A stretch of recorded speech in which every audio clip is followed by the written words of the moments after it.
논술 전형을 살펴보기 위해서 우선은 우리 먼저 요거부터 한번 해볼게요. 자,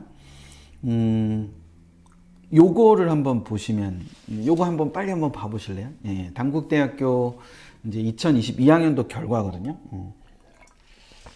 요거 한번 이제 들어와서 한번 보시기 바랍니다. 자, 요렇게 돼 있는데 여기서 저 제목에 보시면 논술 전형의 특징을 살펴보기 위해서는 이렇게 그 논술 전형의 이제 전반적인 특징을 살펴보기 위해서 하나의 예를 제가 가지고 온 거예요. 하나의 예를 가지고 온 거고 그 선배 학부모님들 제가 아까 부탁드렸던 거 있죠. 예, 부탁드렸던 거 한번 반복해 주세요. 예, 이렇게 뭐 해주셨으면 제가 감사하겠다라고 했던 거 선배 학부모님들 앞에서부터 들으셨던 분들 계실 테니까 한번 그거 공유해 주시고, 자, 저는 오늘 할 내용으로 하겠습니다. 자, 이거를 딱 보면은요, 논술 전형은 다른 두 개의 전형, 여기 이제 DKU 요걸로 가까이 있으니까 요걸로 할까요? DKU 전형이 있고, 요게 종합 전형이에요.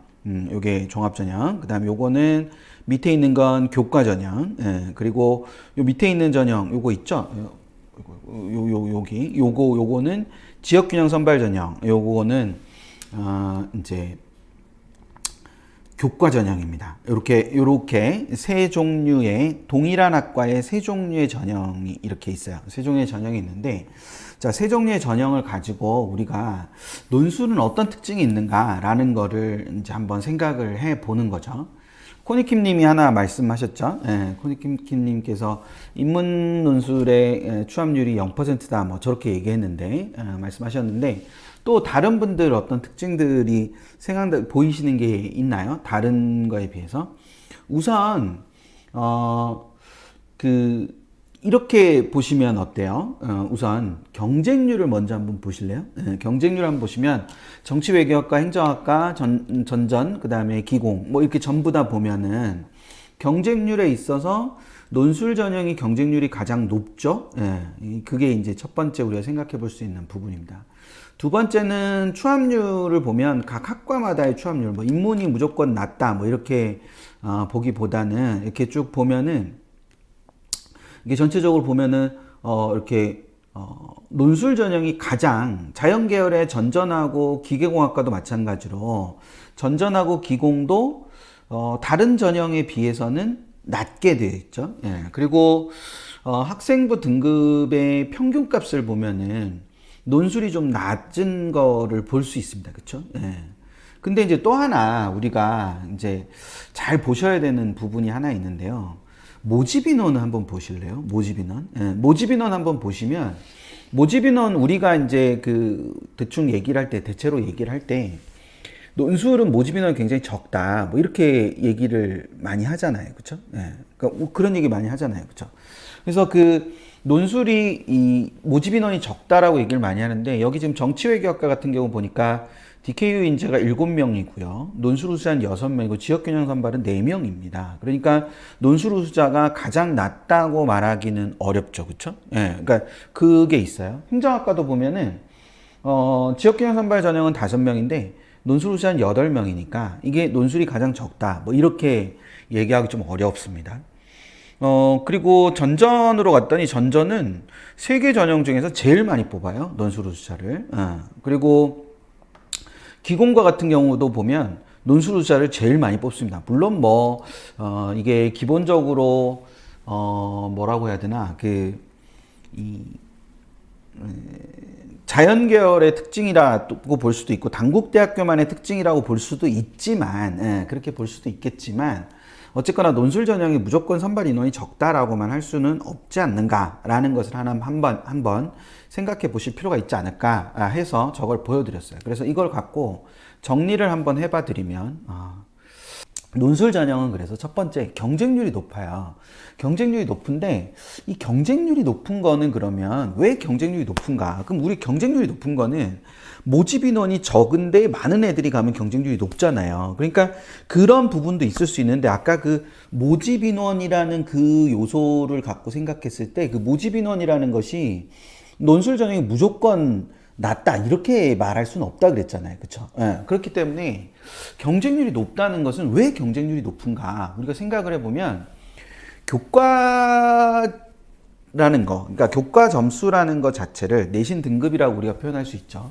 그 내신 등급을 활용이 가능한 학생과 가능하지 않은 학생을 비교해 보면 누가 압도적으로 많다는 거죠.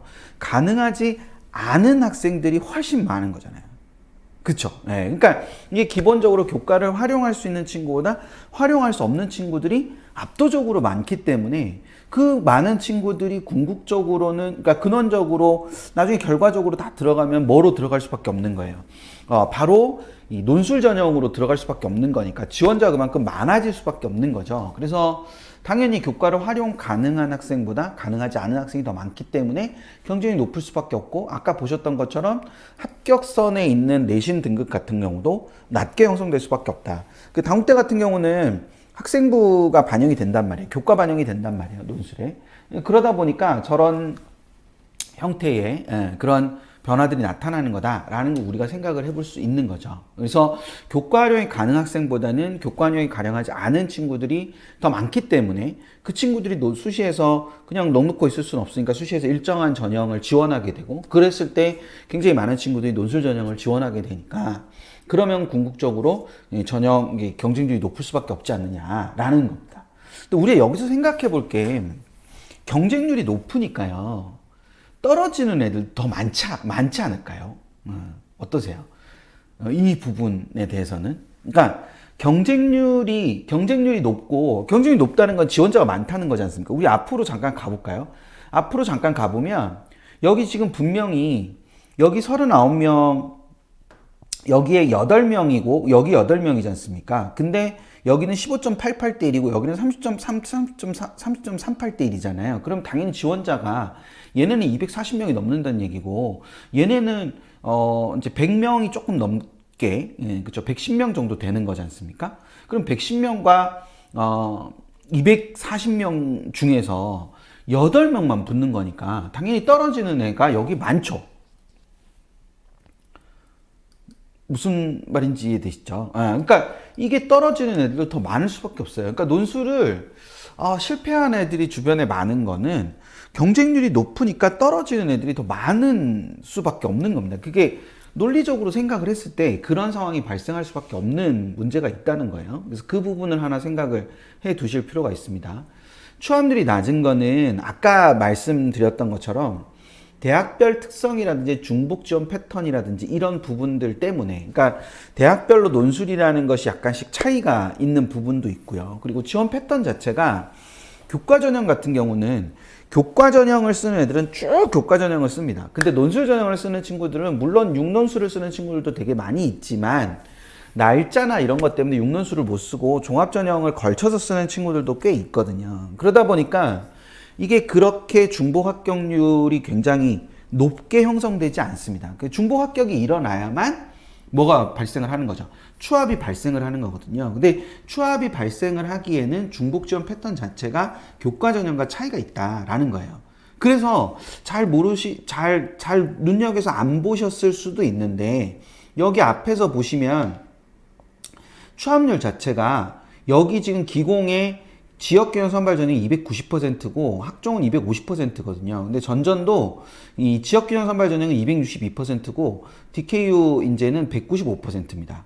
그리고 행정학과 같은 경우도 지역균형 선발 전형은 400%고 DKU 인재는 137%예요. 정해도 지역균형은 200%고 DKU 인재는 42.9%거든요. 그러니까 종합 전형보다도 교과 전형이 훨씬 더 높잖아요. 그게. 그 추합률 자체가 높잖아요. 그거는 교과 전형은 중복해서 교과를 쓰는 놈들은 6장을 다 교과를 쓰는 놈들이 되게 많다는 거예요. 그러면 위에서부터 차곡차곡 이렇게 붙어서 내려오는 것들이 생기는 거죠. 근데 종합 전형만 가도 이게 그런 지원 패턴이 아주 이게 보편화되어 있거나 일반화되어 있지 않습니다. 그러다 보니까 이게 중복 합격이 그렇게 일어나지 않으니까 이게 추합이 일어나는 게 되게 어려운 거죠. 더더군다나 논술 전형으로 가면 논술을 4장 쓰고 종합을 2장 쓰는 정도 식으로 이렇게 퍼져서 이게 퍼져 보니까 애들이 분산이 돼 버리는 양상을 띠게 되겠죠.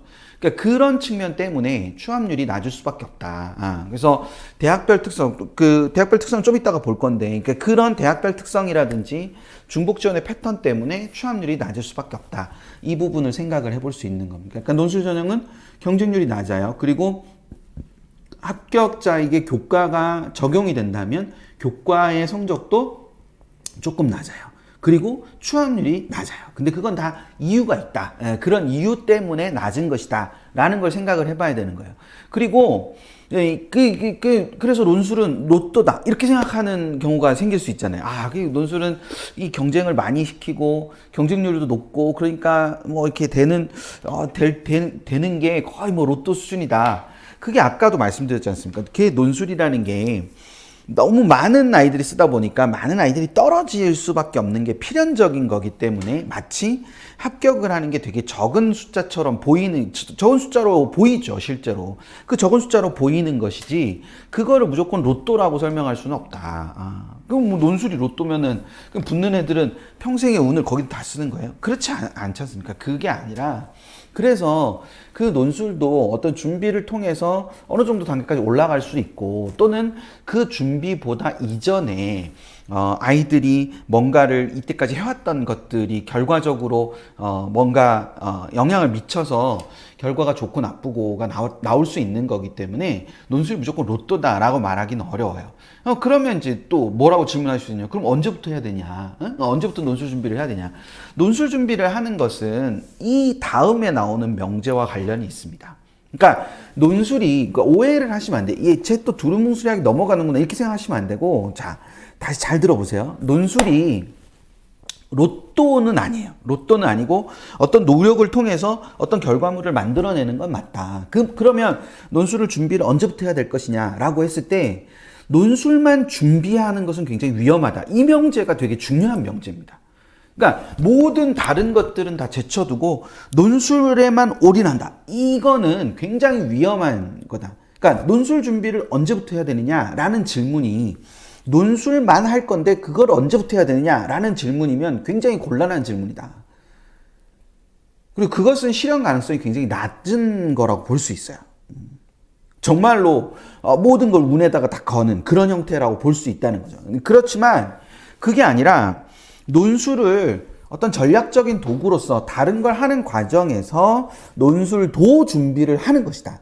그러면 논술을 준비하는 것이 일정 부분 의미를 가진다고 볼 수 있고, 그때 논술을 준비하는 그 시점 자체는 논술을 준비하기 위해 시간을 뺄 수 있을 때, 즉 논술을 준비하기 위해서 내가 뭐 온라인 수업을 듣든 현장 수업을 듣든 혼자서 공부를 하든 뭐 여러 가지의 방법들을 활용하는 그 단계에 있어서 논술에 내가 우리 아이가 일주일에 뭐 2시간이든 3시간이든 4시간이든 이렇게 적용을 할 거다. 그래서 논술에 4시간을 투자할 거다. 그 4시간을 논술을 투자할 때 그 4시간을 빼고도 학습할 시간이 나오는 순간이 논술 공부를 할 수 있는 시간이다.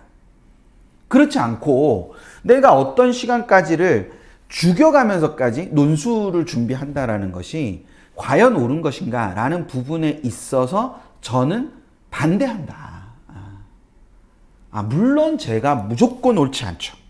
저에 반대하시는 분들이 많이 계실 수 있고, 근데 그분들이 언제든지 뭐 여기 오셔가지고 저한테 뭐라고 하실 수도 있고 얼마든지 그러실 수 있습니다. 그런데 적어도 저는 그렇게 생각한다는 거죠. 논술이라는 것 자체가 가지고 있는 기본적인 그 속성상 논술만 준비하는 것의 위험성이 분명히 존재하고, 그래서 논술을 준비해야 되는 가장 적절한 시기를 묻는다면 학습의 시간을 쏟고 논술을 하는 시간을 빼낼 수 있을 때 논술을 준비를 해야 한다라는 거, 이제 그 부분을 꼭 생각하셨으면 좋겠다라는 겁니다.